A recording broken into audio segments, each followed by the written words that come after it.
Hello, Toastmasters. I need to send a text message. Has this ever happened in a speech? No. I sent a text message to one person here.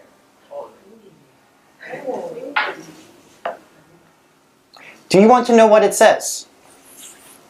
Hi. No. It's called privacy. You can't know. However, would it bother you if the government could intercept it and read your text message? Who thinks this is a good idea? Nobody. Who thinks this is a bad idea? Okay. We all think it's a bad idea. I know it's a good idea. Sometimes the government needs to read your texts. Why? Believe it or not, there are bad people. Not me. No, I'm good. I come to Toastmasters, I'm good.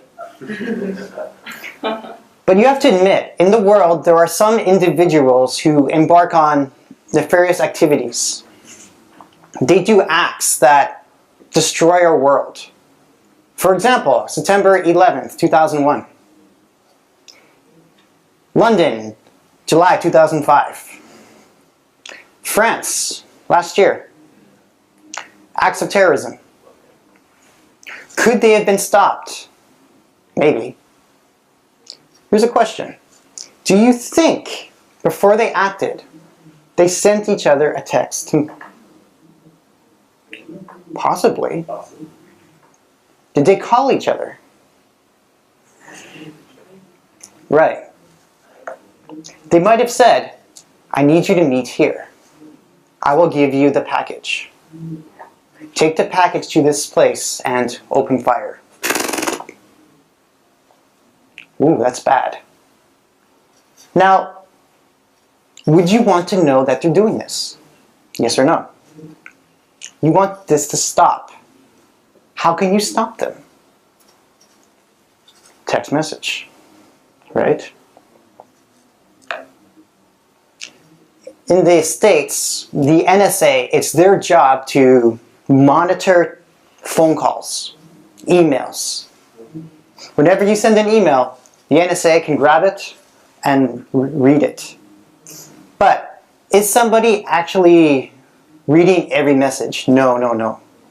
They don't have the manpower. This is impossible. There are too many emails, too many phone calls. What's happening? They have programs that look for keywords. If it sees this word in a text message, If it then sees this word, for, whoa. And then this word, If there are 3 keywords, the program turns on. Monitor this individual. If someone sends a text message, bring the guns to the White House, 8 p.m. Pretty specific instructions. Should we stop that person? Yes. But how do you figure out which messages are good messages and which ones are bad? A person can't do it. The program has to do it.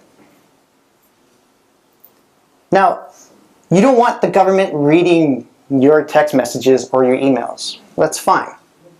Why should they care? It can't read every message. But if you had a son or daughter who has a bad friend and they're sending an email, let's go break in. Let's rob this person. Your perspective changes. You would want to know about this, right? Or would you prefer that your son or daughter get arrested and go to jail? Consider this. Since 2001, how many terrorist attacks have there been in the USA? 0. Is it because terrorists have done nothing, or have their plots been stopped? If the plots have been stopped, should the NSA tell us? No, they shouldn't tell us.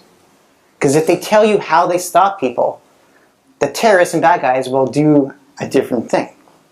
They need to think that it's safe for them to send a text message.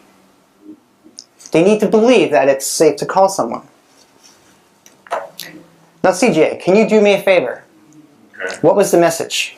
Let's do something dangerous. Oh. Fellow Toastmasters, would you want to know that CJ and I are about to do something dangerous? Or would you rather go to CNN.com and read about it on the news? Now it's time for some questions and answers. Who has a question? Who wants to challenge this? Anybody? How can you weed out who's good and who's bad if you feel like everybody needs to has to have their messages tapped into? I mean, you'd end up you can't decide, so you'd end up invading everyone's privacy. What's the solution to that? Everyone starts with a clean slate. But if you send a text message or you have a phone call, if you use words that imply you're doing something bad, they get flagged.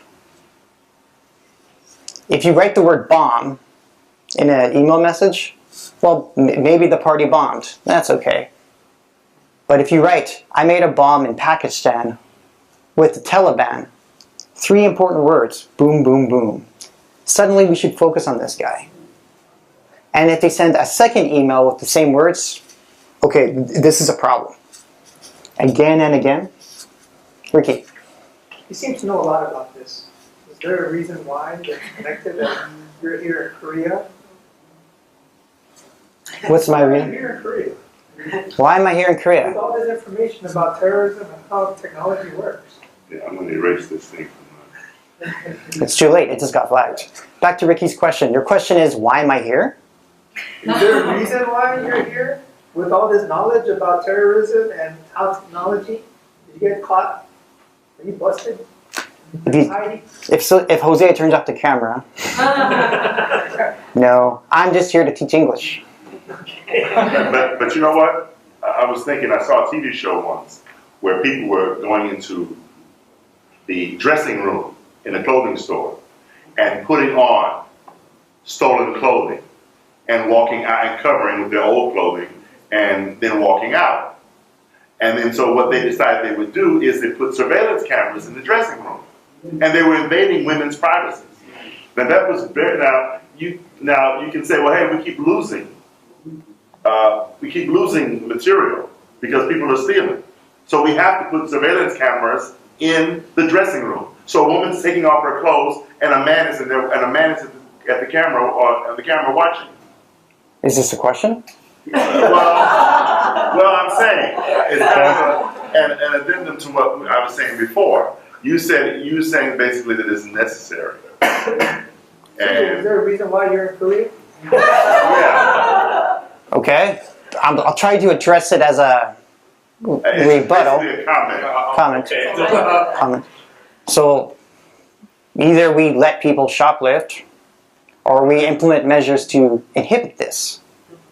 If I own the shop, I don't want people stealing my stuff. So my question is this.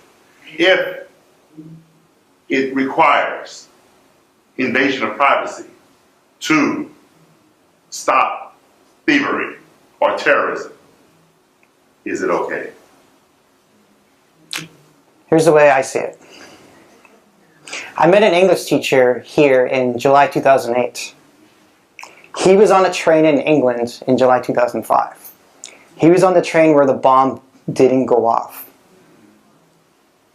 He would want to know if there's a bomb on the train. He's lucky the bomb didn't go off. He said to me, if we could intercept these phone calls, I would have never gone on that train.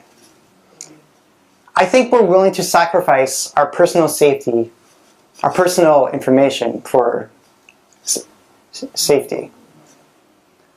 I don't want my friends or family to die or my business to lose money. If you do, then you might not be in business that long. It's the world that we live in.